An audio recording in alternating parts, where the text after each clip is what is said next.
Guys, it's been close to 2 decades now since the Anderson movie gave us what we didn't want in a Resident Evil adaptation for the big screen. A new and boring character in Alice, for example. A soundtrack which, as intriguing as it was, sounded like it belonged more in an entirely different horror franchise.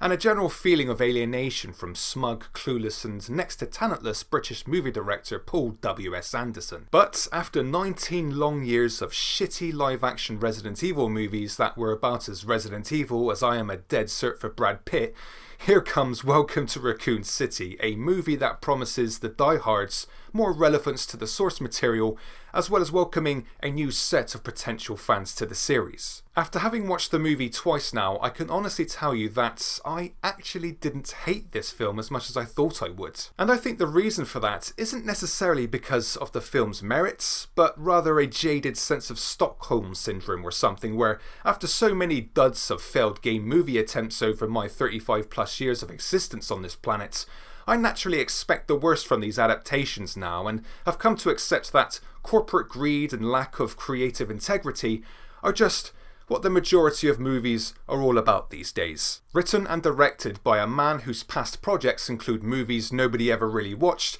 I can honestly say that this chap's resume didn't exactly give me confidence that we'd be getting a vastly superior product from the 2002 movie. With a small and humble budget of around $40 million and a glimpse at the movie's poor CGI on display via the announcement trailer, I was dead set in thinking that while this interpretation may indeed reference the source materials far more than the 2002 movie, the characters, the dialogue, the blatant green screen effects, the cramming of essentially 3 games into one, this interpretation wouldn't exactly give me the vibes I was looking for in a Resident Evil film. Now, before I talk any further, please be advised that there will be spoilers in this review. I won't be fully dissecting this movie in this particular video, but if you'd like to see a more full-on, no-holds-barred and in-depth spoilerifics review on the channel, give this video a like and all the good stuff. Let's see what happens. Welcome to Raccoon City's story really focuses on Moody Claire Redfield, who grew up in a very dodgy orphanage in Raccoon City with her brother, One Note Chris. Why is this a dodgy orphanage? Because the people working there are using children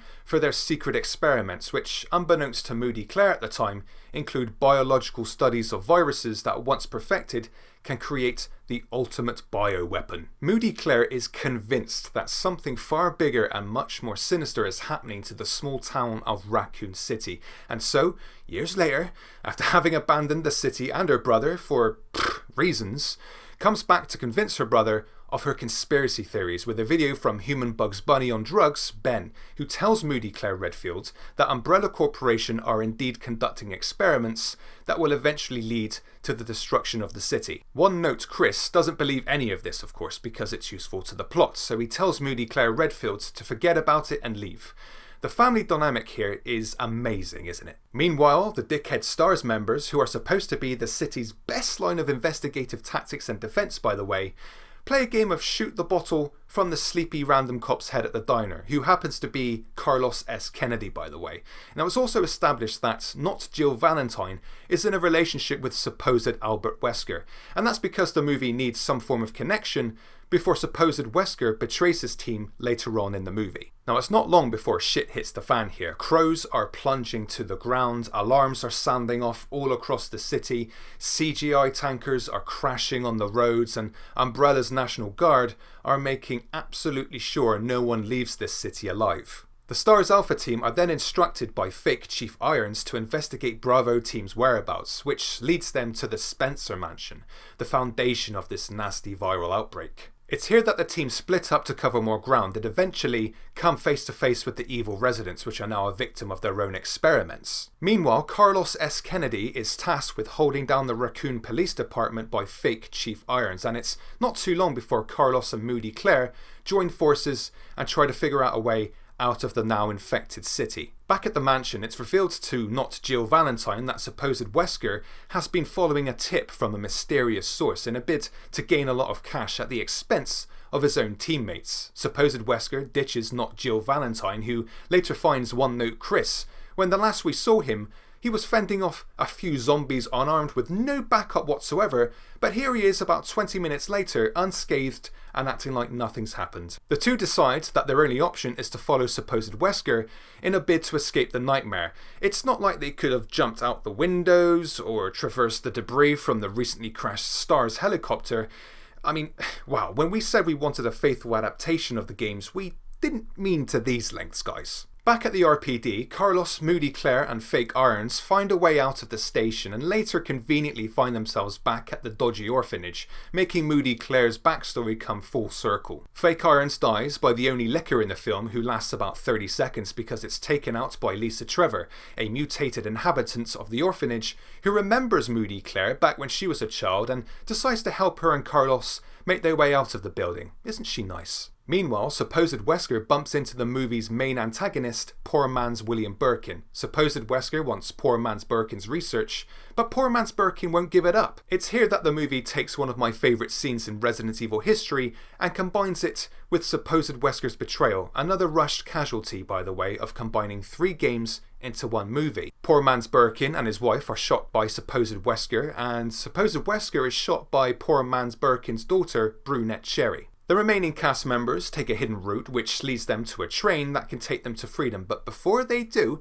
they have to destroy a now mutated Poor Man's Birkin, who's happy enough chatting away at the protagonists as he's mutating, rather than just destroying them. I counted at least 4 instances right here. Poor Man's Birkin could have just killed some of the main cast flat out, but nah, throwing them about is just good enough for him. It's all about the plot armor. It's absolutely fine, guys.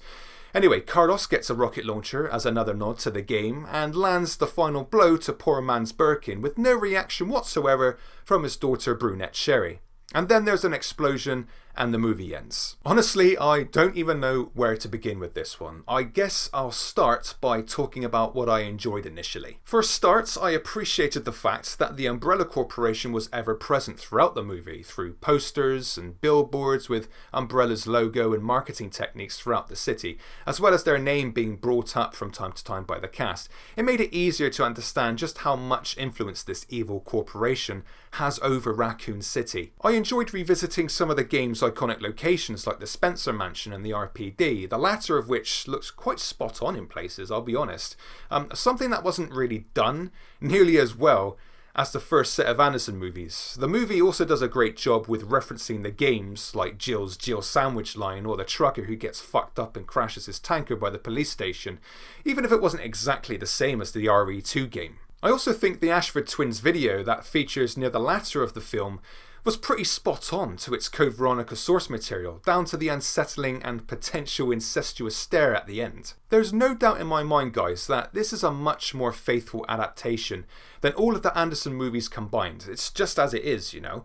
But as I've said before, that can only really get you so far. There's a lot of plot holes here, guys. There's inconsistencies and missing context in the movie that genuinely confuse me, and I know everything, pretty much everything, about the Resident Evil lore. Where are all the police officers in this movie? How did the virus leak exactly? Why are Jill and Wesker going out? Where was Claire for the last 10 or 15 years? Why is there such a thing as the liquor monstrosity? Why are the STARS members such assholes? Why does this town feel empty when we're introduced to it? These details, I find, aren't adequately spelled out and doesn't invite intrigue, but rather confusion. It doesn't get any better once you realise that there's only a set amount of enemies in the film.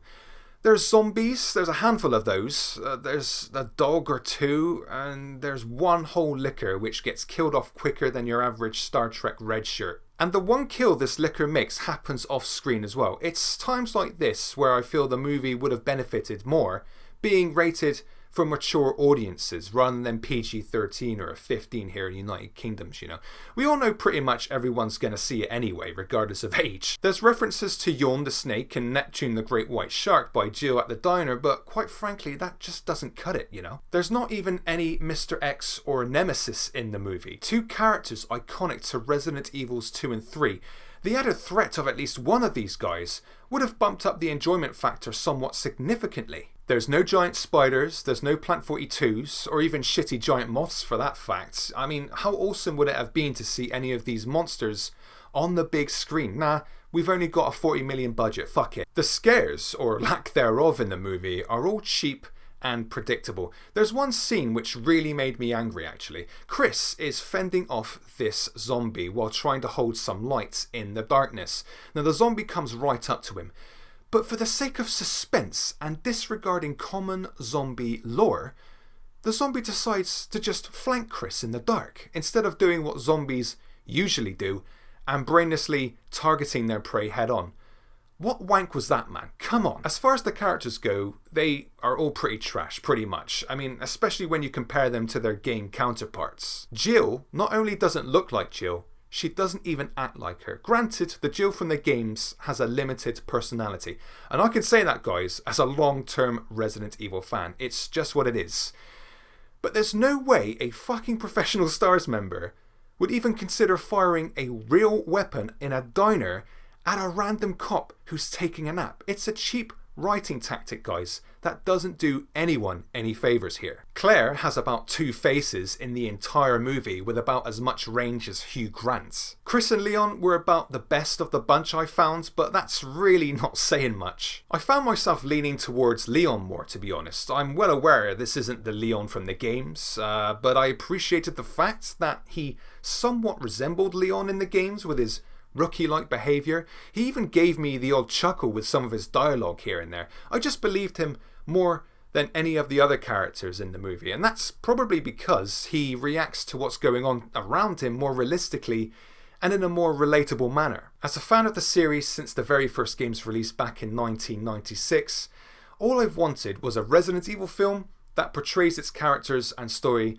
with a serious respect. That is to say, characters who, when you see them, gives you the feels and memories of the characters in the games, you know. That's what it should be doing, but there was none of that going on at all during my 2 sessions of watching this movie. It just feels like they mixed up the characters' backstory for the sake of diversity, for one thing, rather than putting the fucking film first. And as I've already mentioned, blending 3 games into one movie doesn't do the fans, let alone the beloved game series, any favours. It just feels rushed because of this, even though the pacing throughout the movie is pretty decent. But even with that in mind, fans of the series deserve a product far better than what we've been given here with Welcome to Raccoon City. Is it a terrible movie? No. It's watchable, with some enjoyment to be had in places. Honestly, that's how I found it anyway.